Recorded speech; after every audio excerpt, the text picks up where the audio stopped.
আসসালামু আলাইকুম রহমতুল্লাহ।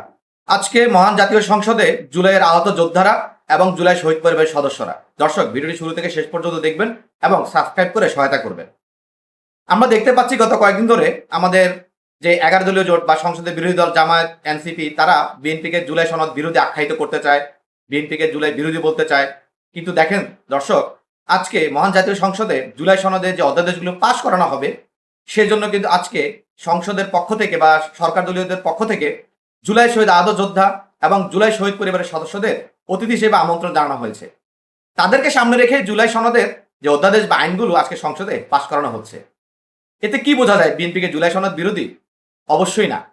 এটা হচ্ছে জামাত শিবির এনসিপি বুলি। তারা বিএনপিকে হেয় করতে চায়, বিএনপিকে তাড়িয়ে দিতে চায়, অথচ বাস্তবিক অর্থে বিএনপি হচ্ছে জুলাই সনদ হৃদয়ে লালন করে, ধারণ করে। আমরা দেখতে পেয়েছি 17 বছর যেমন বিএনপি রাজপথে ছিল, আবার জুলাই গণঅভ্যুত্থান পরবর্তী এই বিএনপিকেই আওয়ামী লীগের ঝটিকা মিছিলগুলো ঠেকাতে হয়েছে, ছাত্রলীগের ঝটিকা মিছিলগুলো ঠেকাতে হয়েছে। জামাত শিবির এনসিপি কেউই কিন্তু যায়নি আওয়ামী লীগ, যুবলীগ, ছাত্রলীগের ঝটিকা মিছিলগুলো ঠেকাতে। তারা ভয় কেউ নামেনি। এই বিএনপিকে নামতে হয়েছে, বিএনপি ঠেকিয়েছে।